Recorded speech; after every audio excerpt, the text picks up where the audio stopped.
ஆண்டவரும் ரட்சகருமாய் இயேசு கிறிஸ்துவின் நாமத்தினாலே உங்களை ஒவ்வொருவரையும் வாழ்த்துகிறேன். கர்த்தர் உங்களை மென்மேலும் ஆசீர்வதிப்பாராக. இந்த புதிய ஆண்டிலே இன்னும் புதிய கிருபைகளை தந்து உங்களை மென்மேலும் பலனடைய செய்வாராக. கர்த்தருடைய நாமம் மகிமைப்படுவதாக. இந்த நாளிலும் நாம் தியானிக்கும்படி எடுத்துக்கொண்ட வேத வசனம் என்னாகமத்தின் புஸ்தகம் 24ஆம் அதிகாரம் 20வது வசனம்.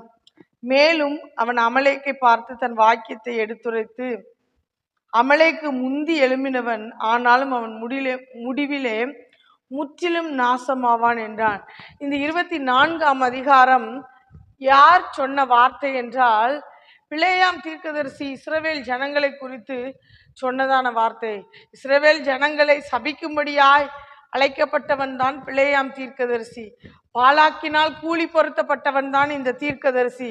ஆனாலும் தேவ ஜனங்களை ஆசீர்வதிப்பதுதான் தேவனுடைய சித்தமாய் இருந்தபடியினாலே அவர்களுக்கு விரோதமாய் சபிக்கும்படியாய் எழும்பினதான அந்த பிலேயாமின் வார்த்தைகளை கர்த்தர் ஆசீர்வாதமாக மாற்றினார். அவன் அப்படி ஆசீர்வதிக்கிற வேளையிலே சொல்லுகிற வார்த்தை தான் இந்த வசனம். மேலும் அவன் அமலேக்கை பார்த்து தன் வாக்கியத்தை எடுத்துரைத்து, அமலேக்கு முந்தி எழும்பினவன், அவன் முற்றிலும் நாசமாவான். அவன் இன்னும் முந்தி எழும்பினவன் அப்படின்னு சொல்லப்பட்டிருக்கிறது என்றால், நீங்க யாத்ராகமத்தின் புஸ்தகம் 17ஆம் அதிகாரத்திலே இந்த அமலேக்கியனை குறித்து நாம் வாசிக்கலாம். முதலாவது இந்த அமலேக்கியர்களை இங்கேதான் இஸ்ரவேல் ஜனங்கள் முதன்முறையாக சந்திக்கிறார்கள்.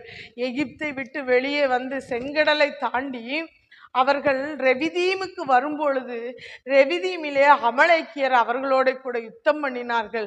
அப்படி யுத்தம் பண்ண வரும்பொழுது மோசே மலை உச்சியின் மேல் ஜனங்களுக்காக தன் கைகளை தேவனுக்கு நேராக ஏறெடுக்கிறவனாகவும், யோசுவா அமலேக்கியரோட யுத்தம் பண்ணுகிறவனாகவும் காணப்படுகிறான். ஊரும் ஆரோனும் மோசையை தாங்குகிறவர்களாய் அங்கே மலையுச்சின் மேல் இருக்கிறதை நாம் பார்க்க முடிகிறது. முடிவிலே என்னன்னா, மோசையின் கைகள் உயரும் பொழுது இஸ்ரவேலர் ஜெயிக்கிறார்கள். மோசையின் கைகள் தாழ விழும் பொழுது அமலேக்கு ஜெயிக்கிறான். இப்படிப்பட்ட சூழ்நிலையில்தான் ஊரும் ஆரோனும் மோசையை தாங்கும்படியாய் அங்கே மலையுச்சியில ஏறுகிறதை நாம் பார்க்க முடிகிறது. பிரியமானவர்களே, மோசேயின் கைகள் சூரியன் அஸ்தமிக்கிற வரைக்கும் தளராமல் இருந்தபடியினாலே அங்கே இஸ்ரவேலர் ஜெயிக்கிறதை நாம் பார்க்கிறோம். அப்படி ஜெயிக்கும் பொழுது நீங்க அங்கே வாசிக்கலாம். யாத்ராகமத்தின் புஸ்தகம் 17ஆம் அதிகாரம் 14ஆம் வசனத்தில் இப்படி வாசிக்கிறோம். பின்பு கர்த்தர் மோசையை நோக்கி, இதை நினைவு கூறும் பொருட்டு நீ ஒரு புஸ்தகத்தில் எழுதி யோசுவாவின் செவி கேட்கும்படி வாசி. அமலேக்கை வானத்தின் கீழெங்கும் இராதபடிக்கு நாசம் பண்ணுவேன் என்றார். அதைத்தான் அங்கே பிலேயாம் தீர்க்கதரிசி சொல்லுகிறார். 1 சாமுவேலின் புஸ்தகம் 15ஆம் அதிகாரம் 2ஆம் வசனத்துல கர்த்தர் இப்படி சொல்லுகிறதை பார்க்கிறோம். அமலேக்கு அவர்களுக்கு வழிமறித்த செய்கையை மனதிலே வைத்திருக்கிறேன் என்று சொல்லுகிறார்.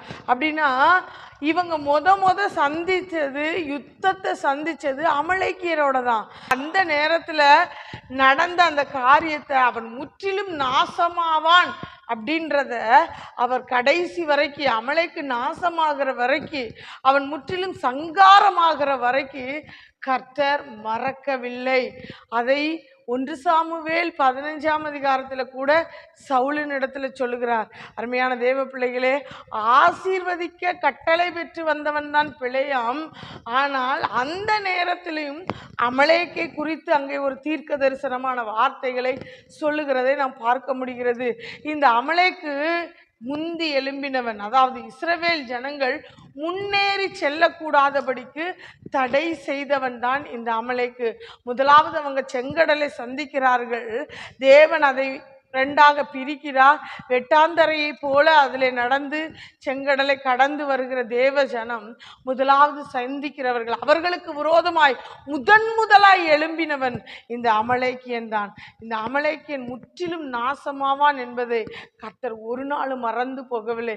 அருமையான தேவ பிள்ளைகளே, உங்களுக்கு விரோதமாய் எழும்புகிற மனிதர்களே, உங்களுக்கு விரோதமாய் எழும்புகிற சத்ருவின் கிரியைகளை, உங்களுக்கு விரோதமாய் எழும்புகிற போராட்டங்களை முற்றிலும் முறியடிக்கிற வரைக்கும் கர்த்தர் ஓய்வதில்லை. அவர் அதை மறந்து போவதில்லை.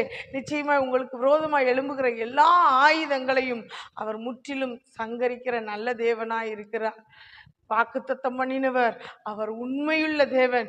நிச்சயமா இந்த வாக்குத்தத்தத்தை நிறைவேற்ற வல்லமையுள்ள கர்த்தர். அவர் மனமாற மனுபுத்திரன் அல்ல, அவர் சொல்லியும் செய்யாதிருக்கிற தெய்வம் அல்ல, அவர் நிச்சயமாய் நிறைவேற்றி முடிக்கிற தெய்வம். எனவே பிரியமானவர்களை, சோர்ந்து போக வேண்டாம். சத்துரு எனக்கு விரோதமாய் கொக்கரிக்கிறானே, சத்துரு விரோதமாய் எனக்கு கொடியேற்றுகிறானே சொல்லி நீங்க நினைக்கலாம். ஆனா அந்த சத்துருவுக்கு விரோதமாய் ஆவியானவர் கொடியேற்றுகிறார் என்பதை நீங்க ஒரு நாளும் மறந்து போக வேண்டாம். அவனை முற்றிலும் சங்கரிக்கிற வரைக்கும் கர்த்தர் நிச்சயமாய் உங்களோடு கூட இருந்து பெரிய காரியங்களை செய்வார். இன்றைக்கும் பிரியமானவர்களை, நம்முடைய ஆவிக்குரிய ஓட்டத்தை தடை செய்கிற காரியங்கள், 2 காரியங்களை எபிரேய ஆக்கியோன் இப்படி எழுதி வைத்திருக்கிறார். எபிரேயர் 12ஆம் அதிகாரம் 1ஆம் வசனத்தில் நம்ம இப்படி வாசிக்கிறோம். மேகம் போன்ற இத்தனை திரளான சாட்சிகள் நம்மை சூழ்ந்து கொண்டு இருக்க, நம்மை சுற்றி நெருங்கி நிற்கிற பாவங்களையும் பாரங்களையும் தள்ளிவிட்டு விசுவாசத்தை துவக்குகிறவரும் அதை முடிக்கிறவரும் ஆகிய தேவனை நோக்கி நமக்கு நியமித்திருக்கிற ஓட்டத்திலே பொறுமையோடு ஓடக்கடவும். பிரியமானவர்களே, ஒருவேளை மாம்சத்தின்படி அநேக போராட்டங்களை நாம் சந்திச்சிருந்தாலும் ஆவிக்குரிய வாழ்க்கையிலும் கூட பாவங்களும் பாரங்களும் நமக்கு விரோதமாக எழும்பி வரத்தான் செய்யும். அந்த சூழ்நிலையிலும் அவைகளை தள்ளிவிட்டு ஓட கர்த்தர் நமக்கு உதவி செய்ய வல்லமையுள்ள தேவன். அந்த பரலோக ராஜ்யத்தின் சன்னிதானத்திலே நம்மளை மாசற்றவர்களாய் நிறுத்துகிற வரைக்கும் அவர் கைவிடாதபடி நம்மை நடத்துகிற கர்த்தர். அவரையே நாம் சார்ந்து கொள்வோம். சத்துருவுக்கு விரோதமாய் ஜெயக்கொடி ஏற்றுகிற அந்த பரிசுத்த ஆவியானவரை சார்ந்து கொள்வோம். பாவத்தையும் பாரத்தையும் ஜெயிக்க பலன் தருகிற அந்த ஆவியானவரை நாம் சார்ந்து கொள்வோம். நிச்சயமாய் நமக்கு விரோதமாய் வருகிற எல்லாவற்றையும் அவர் சங்கரிக்க வல்லமையுள்ள தேவன். நாம் செய்ய வேண்டிய ஒரே ஒரு காரியம், வேதம் இப்படி சொல்லுகிறது. ஏசாயா தீர்க்கதரிசியின் புஸ்தகம் 35ஆம் அதிகாரம் 3ஆம் வசனத்தில் இப்படி வாசிக்கிறோம்.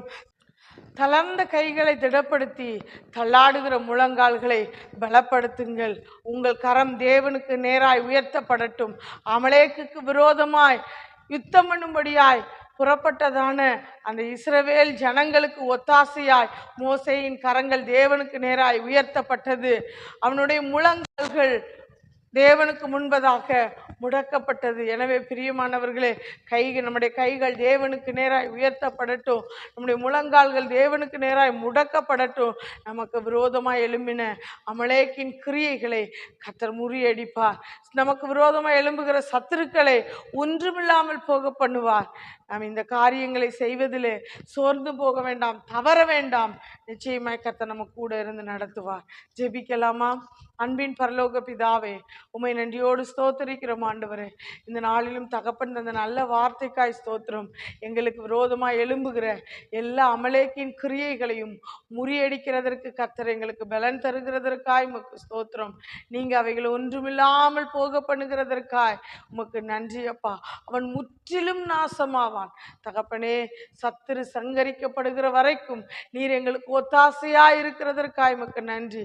ஜெயக்கொடி ஏற்றுகிறதற்காய் உமக்கு ஸ்தோத்திரம். தளர்ந்து போன கைகளை திடப்படுத்த, தள்ளாடுகிற முழங்கால்களை பலப்படுத்த கர்த்தர் எங்களுக்கு கிருபை தரும்படியாய் நாங்கள் ஜெபிக்கிறோம். விசுவாச ஓட்டத்திலே பாவத்தையும் பாரத்தையும் தள்ளிவிட்டு ஓட எங்க ஃபோக்கஸ் எல்லாம் உண்மையில இருக்க கர்த்தர் எங்களுக்கு அனுக்கிரகம் பண்ணும்படியாய் ஜெபிக்கிறோம். உன்னை கரங்களில் தாழ்த்தி அர்ப்பணிக்கிறோம். இயேசு கிறிஸ்துவின் மூலம் ஜெபங்கேளு நல்ல பிதாவே. ஆமேன், ஆமேன்.